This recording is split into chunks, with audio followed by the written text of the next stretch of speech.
Assalamualaikum warahmatullahi wabarakatuh. Apa kabar anak-anak Cut Mutia hari ini? Alhamdulillah ya, semuanya sudah mandi semua ya. Sudah salat duha tentunya ya. Iya, sarapan dong juga tentu. Atau hari ini ada yang saum hari Rabu? Oh tidak ya. Baik, alhamdulillah. Baik anak-anak soleha, hari ini nggak terasa ya. Sudah hari keberapa? Kita MPLS hari ketiga. Iya, artinya hari ini MPLS hari terakhir. Baik anak-anak, sebelum kita lanjut tentang agenda kita yang ketiga hari ini, seperti biasa kita buka dulu pertemuan kita dengan membaca lafaz basmalah. Bismillahirrahmanirrahim. Ya, selanjutnya kita akan tilawah Quran bareng-bareng ya. Silakan dibuka, atau yang sudah hafal boleh yuk kita murojaah hafalannya. Ya, kemarin hari kedua kita sudah hafalan surat apa ya? Oke, surat An-Nasr. Berarti hari ini kita surat apa? Betul sekali. Ya, anak-anak Cut Mutia ini emang hebat-hebat ya. Hari ini adalah surat Al-Lahab. Baik, kita mulai ya. Silahkan disimak dan mari kita murojaah bareng-bareng. Wahid, Isnain, Salasa. Bismillahirrahmanirrahim. Tabbat yada abi lahabin wa tab. Ma aghna anhu maluhu wa ma kasab. Sayasla naran dhata lahab. وامرأته حمالة الحطب في جيدها حبل من مسد. Alhamdulillah ya anak-anak soleha, hari ini kita sudah murojaah. Ya, semoga kegiatan kita hari ini semakin mendapatkan barokah dan selalu mendapatkan lindungan dari Allah Subhanahu wa Ta'ala. Oke, udah gak sabar ya anak-anak soleha hari ini. Apa sih kegiatan kita hari ini MPLS-nya? Oh, nggak tahu ya? Atau sudah ada yang dapat bocoran? Oke, hari ini insya Allah kita akan mendengarkan materi yang hebat dari pemateri kita ya, yaitu materi kita tentang penggunaan gadget. Apa itu gadget? Gawai. Apa itu gawai? Ya, kalau nggak tahu gadget itu nggak apa, gawai itu apa? Ya, yang biasa kalian pegang saat ini itu apa? Ya, HP. Betul sekali. Nah, kita akan mendengarkan pemaparan yang luar biasa hebat dari Ustadz kita, pemateri kita hari ini. Mari disimak videonya, silahkan. Assalamualaikum warahmatullahi wabarakatuh. Alhamdulillahillazi arsala rasulahu bil huda wa dinil haq liuzhirahu 'alad dini kulli wa kafa billahi syahida. Asyhadu an la ilaha illallah wa asyhadu anna Muhammadan abduhu wa rasuluh la nabiyya wa la rasula ba'da. Amma ba'du. Alhamdulillahirabbil alamin. Segala puji syukur kehadirat Allah Subhanahu wa taala. Berkat limpahan rahmatnya kita bisa bertemu kembali meskipun hanya di dunia maya ini, tapi insya Allah tidak mengurangi semangat kita untuk menuntut ilmu. Salawat beserta salam selalu senantiasa tercurah kepada Nabi kita, Nabi besar Muhammad Sallallahu Alaihi Wasallam. Semoga kita senantiasa selalu ingin menjalankan sunnahnya dan kita selalu ingin mencontohkan apa yang beliau contohkan. Baik anak-anak kelas 7, 8, 9 yang Ustadz cintai karena Allah Subhanahu wa Ta'ala. Seperti halnya mata pisau, teknologi memiliki dua sisi yang akan sangat bergantung kepada penggunanya. Teknologi bisa menjadi malaikat yang baik dalam menolong seseorang, bangsa ataupun kehidupan umat manusia. Tapi di sisi lain, teknologi bisa menjelma bak devil yang sangat jahat, membuat seseorang hilang kehormatan, menebar sindikat serta menenggelamkan sebuah negeri. Kehadiran teknologi memang secara langsung maupun tidak langsung telah memberikan kontribusi yang begitu besar terhadap perkembangan dunia.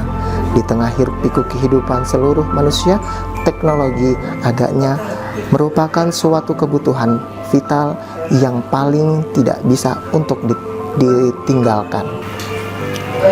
Globalisasi tanpa disadari sudah memaksa setiap orang berbaur dengan segala macam bentuk teknologi. Nekat menolak teknologi akan sama halnya dengan membuang diri sendiri jauh ke masa lalu. Sedangkan tidak malu menyalahgunakan adalah sikap membunuh diri sendiri. Oleh karena itu, sebagai bangsa Indonesia, sebagai pelajar Indonesia yang tak mau terus-menerus tertinggal, tentu mesti bergerak cepat dan tepat terhadap teknologi.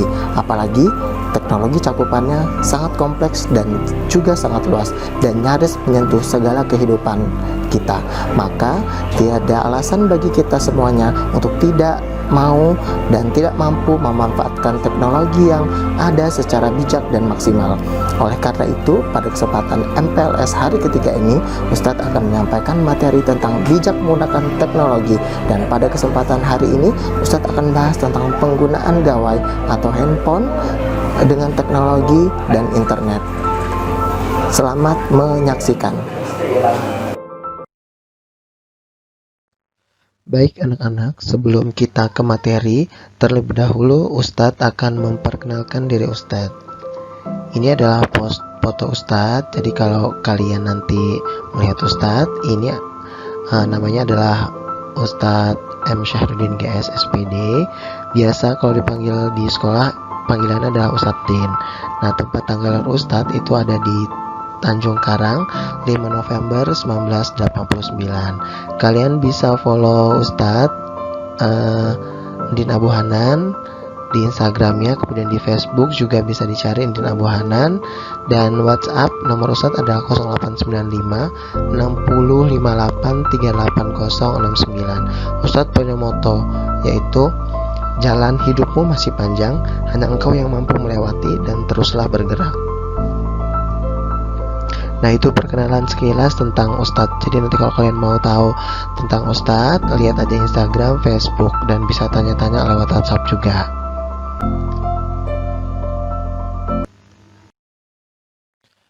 Baik anak-anak, tujuan kita mengetahui materi ini adalah untuk mewujudkan generasi cerdas, kreatif, dan beretika. Anak-anak yang dirahmati oleh Allah Subhanahu wa Ta'ala, kita langsung ke materi MPLS hari ini ya. Dalam sebuah teknologi akan berdampak pada sebuah proses transformasi pendidikan. Apa sih itu transformasi pendidikan? Nah, transformasi pendidikan itu adalah sebuah siklus proses yang terus berjalan, dan teknologi dapat mempercepat proses ini serta memastikan bahwa perubahan yang dibuat secara relevan dan efektif dapat meningkatkan mutu hasil capaian siswa. Dapat kalian lihat pada slide bahwa fakta hari ini kalian atau para siswa itu sudah melakukan sebuah perubahan, yaitu dari yang tadinya kalian belajar tidak dengan menggunakan teknologi, sekarang semua pembelajaran dilakukan dengan teknologi, yaitu penggunaan komputer yang terhubung dengan jaringan internet, seperti yang kita lakukan di masa COVID-19 ini ya. Jadi kita belajarnya biasanya di sekolah, kemudian di kelas. Hari ini kita harus belajar di rumah yang harus menggunakan jaringan internet, seperti itu. Kemudian kalian dulu lebih sering datang ke perpustakaan ya untuk membaca, kemudian juga meminjam buku, belajar, dan lain sebagainya. Tapi sekarang dengan membuka laptop atau komputer yang terhubung internet, kalian sudah bisa membaca secara online. Dengan begitu, banyak pilihan bacaan seperti e-book. Perpustakaan sudah menggunakan internet, yaitu e-library dan seterusnya.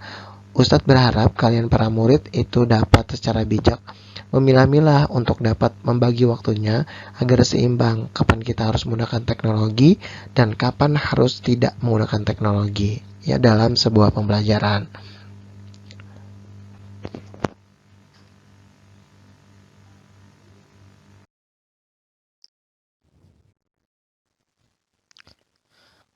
Baik, selanjutnya adalah transformasi budaya. Pada era modern ini, transformasi budaya merupakan masalah yang sangat kompleks. Beberapa sangat disarankan, baik dampak positif maupun dampak negatif dari perbuatan tersebut. Salah satu yang mempunyai pengaruh terhadap transformasi budaya adalah adanya teknologi seperti handphone atau smartphone atau gadget yang digunakan sebagai alat komunikasi. Nah, sebagai besar, pelajar itu menggunakan media handphone sebagai sarana komunikasi. Hal ini mengakibatkan adanya pengaruh yang cukup kuat terhadap gejolak di antara pelajar.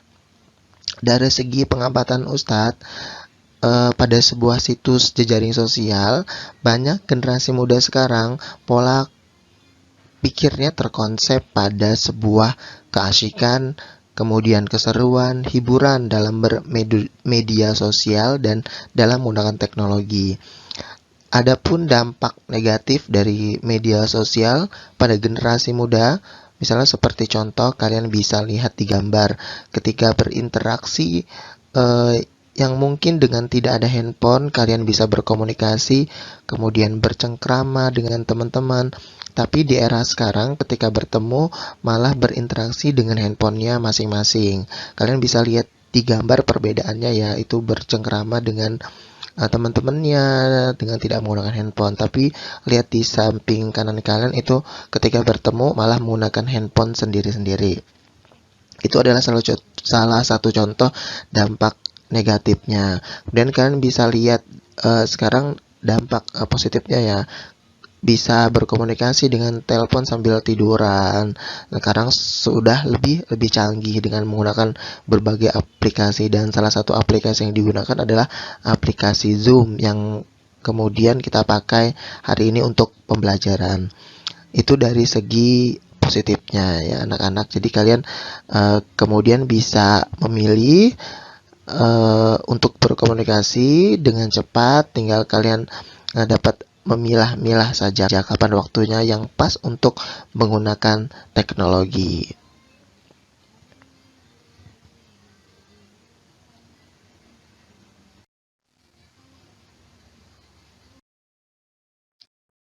Anak-anak yang dirahmati oleh Allah Subhanahu wa taala, dengan maraknya penggunaan teknologi, kemudian internet, media sosial dan lain-lain, maka kita sebagai penggunanya itu disebut sebagai netizen. Apa sih itu netizen? Jadi pengguna internet atau juga disebut-sebut sebagai penghuni yang aktif terlibat di komunitas online di internet. Ya, aktivitas itu bisa bermacam-macam jenisnya, dari sekedar yang ngobrol dan senang-senang sampai aktivisme yang menuntut perubahan di dunia maya atau bahkan di dunia nyata. Ya, jadi kalian nih harus jadi netizen yang juga budiman ya, atau generasi netizen yang cerdas.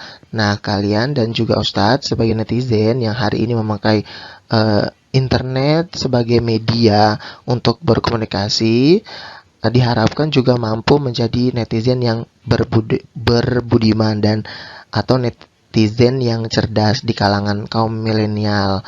Ada kalanya kita juga harus mengintrospeksi diri sendiri dan memilah-milah manakah berita yang layak dikonsumsi dan dikomentari dengan baik. Dari mengintrospeksi diri sendiri, kita bisa berevaluasi apakah kita semua sudah pantas menjadi netizen yang cerdas di kalangan masyarakat Indonesia. Nah, netizen yang cerdas itu bisa memperlihatkan cerminan Indonesia yang baik, bukan karena satu berita hoax bisa kemudian nyinyir ya katanya satu sama lain nih. Kita sebagai netizen di kalangan Indonesia jangan mudah terprovokasi ya, jangan mudah terkompori oleh berita yang tidak jelas datangnya dari mana. Banyaknya berita hoax yang tersebar di kalangan masyarakat, apalagi kalian sebagai pelajar itu bingung membedakan mana berita yang harus dipercaya atau mana berita yang harus tidak dipercaya.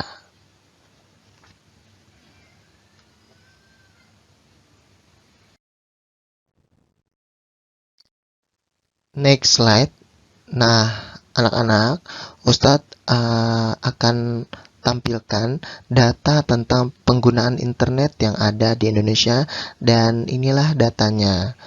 Ya, jadi berdasarkan laporan terbaru WR Sosial pada tahun 2020 disebutkan bahwa ada 175,4 juta pengguna internet di Indonesia.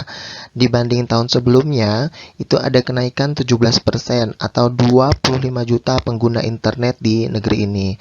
Jadi berdasarkan total populasi Indonesia yang berjumlah 272,1 juta jiwa, maka itu artinya 64%, setengah penduduk Republik Indonesia ini telah merasakan akses di dunia maya.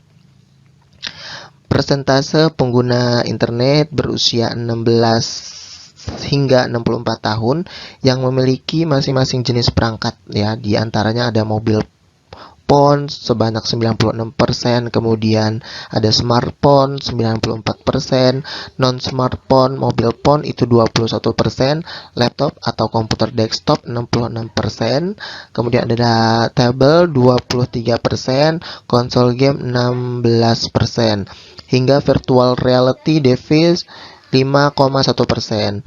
Nah, dalam laporan ini juga diketahui bahwa saat ini masyarakat Indonesia yang ponsel sebanyak 338,2 juta. Begitu juga data yang tak kalah menariknya, ada sekitar 160 juta pengguna aktif di media sosial. Jadi bila dibandingkan dengan di tahun 2019, maka pada tahun ini WR Sosial menemukan ada peningkatan sekitar 10 juta orang Indonesia yang kemudian aktif di media sosial.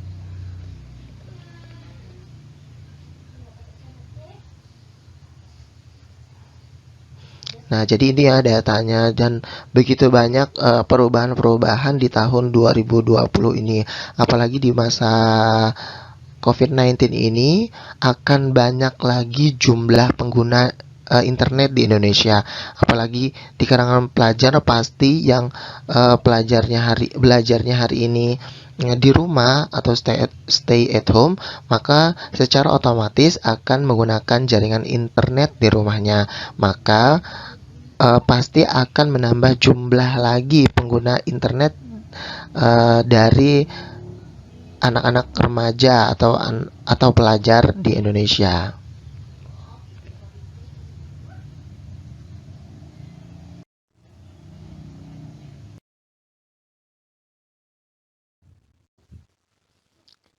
Next slide, anak-anak yang dirahmati Allah Subhanahu wa Ta'ala.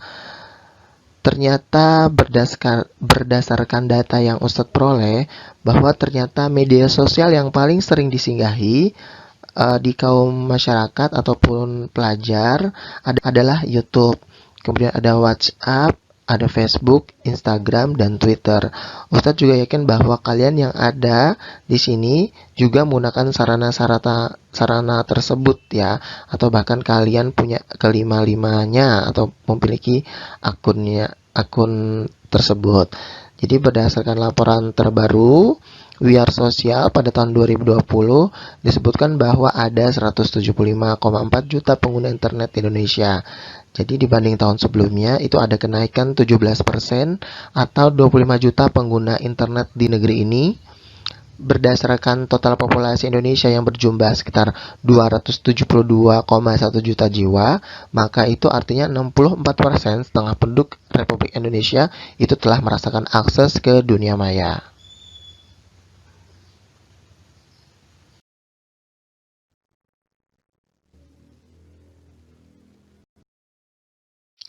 Baik anak-anak, inilah manfaat dari penggunaan internet ya.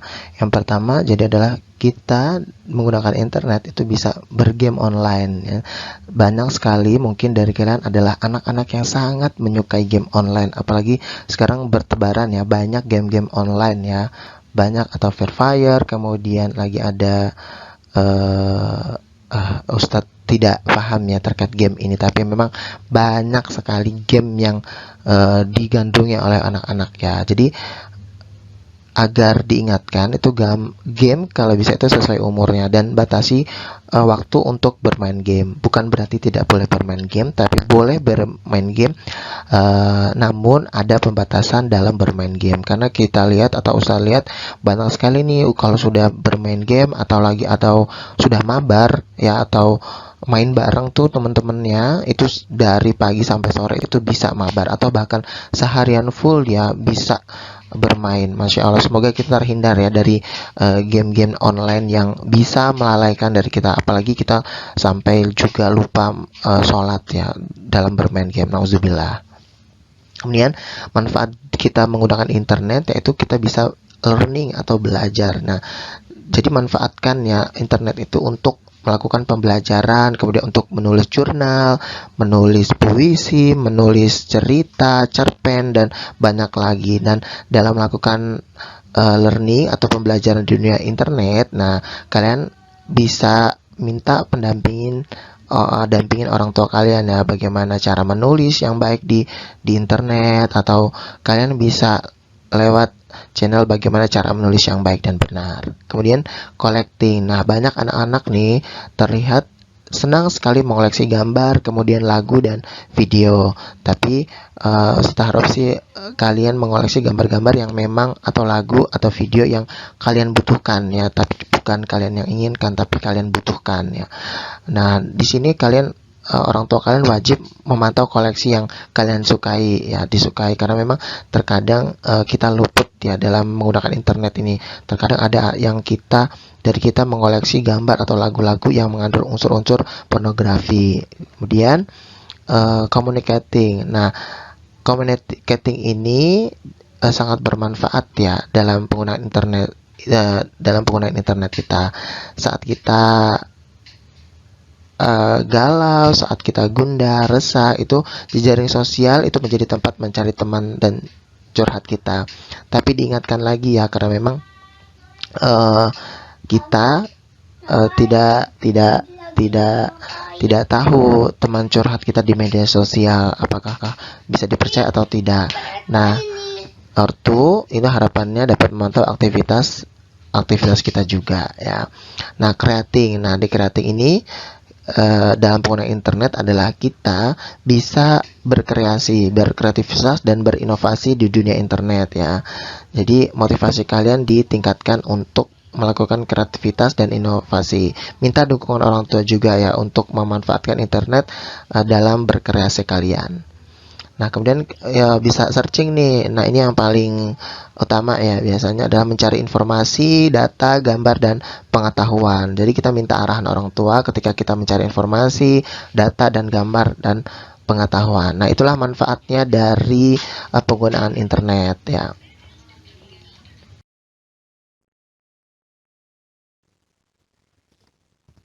Baik anak-anak, selain tadi manfaat yang sudah disebutkan, ternyata ada juga bahaya dari sebuah penggunaan internet. Ya, jadi apa aja bahaya-bahaya yang ditimbulkan ketika kita menggunakan internet? Yang pertama itu ada namanya cyberbullying. Apa itu cyberbullying atau perundungan di dunia maya? Yaitu adalah pembulian ya, atau bullying atau perundungan dengan menggunakan teknologi digital. Hal ini dapat terjadi di media sosial, kemudian platform chatting, platform bermain game, dan juga ponsel. Jadi cyberbullying merupakan perilaku berulang yang ditujukan untuk menakuti, kemudian membuat marah atau mempermalukan mereka yang menjadi sasaran. Contohnya termasuk menyebarkan ya kebohongan tentang seseorang, atau memposting foto memalukan tentang seseorang di media sosial, kemudian mengirim pesan atau ancaman yang menyakitkan melalui platform chatting, menuliskan kata-kata menyakitkan pada kolom komentar media sosial, atau memposting sesuatu yang memalukan atau menyakitkan. Kemudian banyak lagi, ada yang meniru atau mengatasnamakan seseorang, misalnya dengan akun palsu atau masuk melalui akun seseorang dan kemudian mengirimkan pesan jahat kepada orang lain atas nama mereka sendiri. Itu namanya cyberbullying. Kemudian yang kedua ada cyber stalking ya, cyber stalking. Oh ya, sebelum ke cyber stalking, kalian tadi di cyberbullying ya, itu juga jangan mudah terprovokasi dengan kemudian kekerasan atau pelecehan atau hal-hal yang mengatasnamakan kalian ya. Coba tolong di cross check dulu. Ya, selanjutnya ya ada cyber stalking ya. Apa itu cyber stalking? Jadi cyber stalking itu adalah kejahatan menggunakan internet atau alat elektronik lainnya untuk melecehkan seseorang. Kemudian atau melecehkan sekelompok orang atau organisasi. Nah, cyber stalking ini dapat mencakup melecehkan, kemudian mengancam atau cabul email ya, atau spamming berlebihan, live chat pelecehan atau dikenal sebagai chatting. Nah, pesan yang tidak pantas pada papan pesan atau buku tamu online, kemudian virus berbahaya elektronik dikirim, email yang tidak diinginkan, atau pencurian identitas di elektronik. Nah, kejahatan jenis ini itu dilakukan untuk mengganggu atau melecehkan seseorang dengan memanfaatkan komputer. Misalnya, menggunakan email dan dilakukan berulang-ulang. Nah, kejahatan tersebut kemudian menyerupai teror yang ditujukan kepada seseorang dengan memanfaatkan media internet. Hal itu bisa terjadi karena kemudahan dalam membuat email dengan alamat tertentu tanpa harus menyertakan identitas diri yang sebenarnya. Jadi, kalau misalnya ada orang, itu jangan mudah percaya dulu pada kenalan online ya. Kemudian batasi pemberian informasi yang sifatnya pribadi, kemudian data pribadi, data keluarga, alamat, dan lain sebagainya. Kemudian ada cyber gambling. Apa sih cyber gambling? Jadi gambling itu disebut juga perjudian atau taruhan dari uang atau sesuatu dari bahan nilai pada sebuah peristiwa dengan hasil yang tidak pasti. Nah, apa tujuannya? Tujuan utamanya untuk memenangkan uang tambahan atau barang materi. Nah, sekarang ini di media online perjudian tidak hanya dilakukan secara konvensional, akan tetapi banyak terdapat pada dunia cyber yang berskala global. Jadi, online gambling itu adalah bermain judi melalui media elektronik dengan akses internet sebagai perantara atau perjudian pada dunia cyber. Nah, jadi kalian nih buat para gamer, buat pelajar yang suka main game, itu hati-hati dalam bermain game karena game ada juga yang mengandung unsur judi ya. Nah, kalian bagaimana mengantisipasinya? Nah, kalian bisa lihat kategori permainannya bisa dilihat di www.isrb.org. Nah, jadi kalian bisa akses sendiri ya di websitenya. Jadi kalian harapannya sih bisa lebih berhati-hati di dunia gamer nih bagi kamu yang seneng banget dunia game.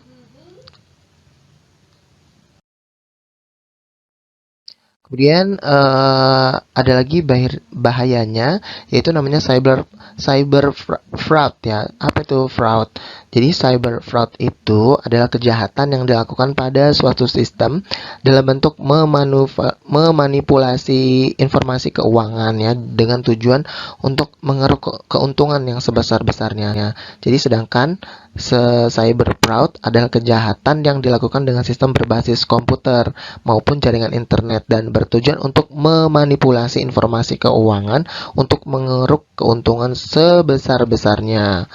Contohnya adalah kasus kejahatan seperti memperjualbelikan akun ojek online ya. Nah, jika kalian sering berkunjung ke forum jual beli, nah kalian dapat memperhatikan bahwa sudah banyak beredar akun-akun ojek online yang dijual rugi oleh pelapaknya.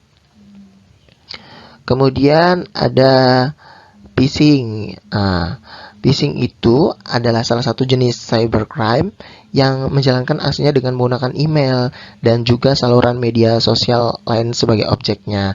Jadi phishing itu diciptakan untuk mencuri informasi penting seseorang atau sebuah organisasi seperti informasi pribadi dan finansial. Informasi tersebut digunakan untuk berbagai macam tujuan, dimulai dari mencuri identitas pribadi untuk keperluan negatif, kemudian mencuri hal bersifat finansial, melumpuhkan sistem komputer, hingga mencuri informasi sensitif lain yang berkaitan dengan keamanan.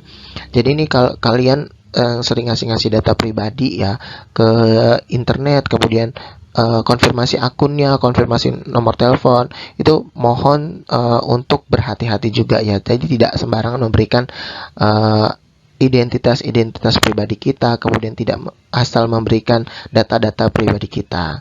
Ya, kemudian ini ada haki. Apa sih haki itu? Haki itu adalah hak atas kekayaan intelektual. Ya, jadi kebanyakan dari kita itu menganggap semua yang ada di internet itu adalah gratis, sehingga kemudian tanpa sadar kita melakukan perbuatan melanggar hak cipta.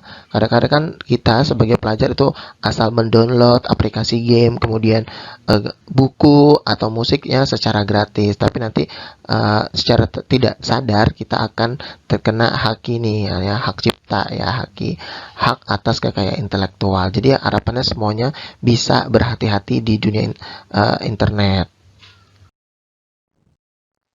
Nah, kemudian ada lagi bahayanya ketika kita menggunakan jaringan internet ya. Diupayakan kalian harus berhati-hati terkait data pribadi kalian. Jadi hindari penyebaran data pribadi. Kalau bisa data-data pribadi yang sifatnya privasi banget itu tidak perlu dipublikasikan di media sosial kalian ya. Jadi kalau misalnya kalian punya akun-akun tertentu, passwordnya harus selalu dijaga ya. Jangan lupa logout, kemudian ubah password secara berkala dan buat password dengan kombinasi yang sulit diterka. Jadi kalau misalnya kalian jangan itu saja ya passwordnya. Jadi harapannya bisa mengganti secara berkala. Misalnya setahun sekali saya mau ganti password lah, atau 6 bulan sekali atau 3 bulan sekali boleh. Tapi adalah password yang mudah diingat dengan kombinasi yang bisa kalian akses dan orang lain tidak bisa akses masuk ke akun kalian. Kemudian hindari juga foto dan video. Jadi pastikan foto atau video yang kalian pasang itu tidak memalukan dan tidak merugikan diri sendiri dan tidak merugikan orang lain. Kemudian juga kalian harus berhati-hati dalam menggunakan web kamera yang ada di laptop ataupun handphone kalian. Nah, anak-anak, dengan tadi adanya bahaya-bahaya, maka kita harapannya harus berhati-hati ya. Walaupun data-data kita nampaknya juga sudah aman, tapi kita tidak mengetahui siapa di balik di dunia maya itu. Siapa tahu bukan teman kita yang membalas chattingan kita, atau bahkan ada orang lain yang juga ikut andil dalam penggunaan akun-akun yang lainnya ya. Jadi keharapannya kita bisa lebih berhati-hati lagi. Kita nggak tahu ya siapa di balik layar dari dunia maya kita. Jadi harapannya sekali lagi Ustadz ingatkan harus berhati-hati.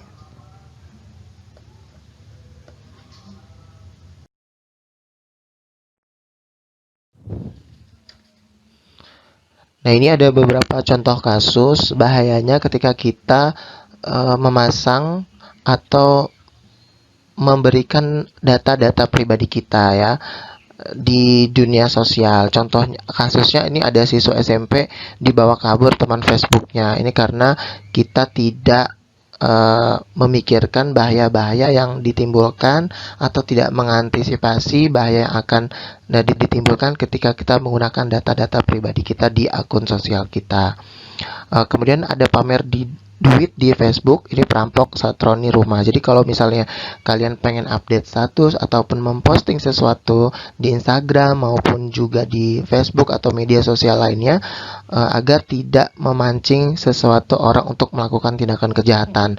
Karena biasanya di masyarakat Indonesia ini bahasanya latah ya untuk memposting, kemudian untuk memamerkan apa yang mereka punya. Biasa kalau misal dia punya emas kemudian dipamerkan, punya handphone baru dipamerkan, punya uang banyak juga. Baik anak-anak, inilah akhir dari materi kita. Dan bagaimana sebaiknya kita sebagai generasi muda menggunakan teknologi atau dalam hal ini adalah penggunaan gawai ataupun handphone. Hal yang pertama yang harus kita lakukan sebagai generasi muda adalah gunakan hanya untuk hal-hal yang positif saja. Kemudian yang berdiskusi dengan keluarga atau teman mengenai dampak positif dan negatif dari internet ataupun teknologi tersebut.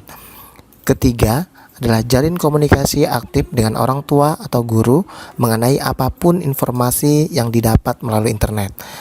Dan yang keempat, berkaryalah dengan menggunakan internet dalam bentuk apapun. Yang terakhir adalah hanya otak dan hati kita yang mampu mengendalikan penggunaan internet atau teknologi secara sehat dan juga aman.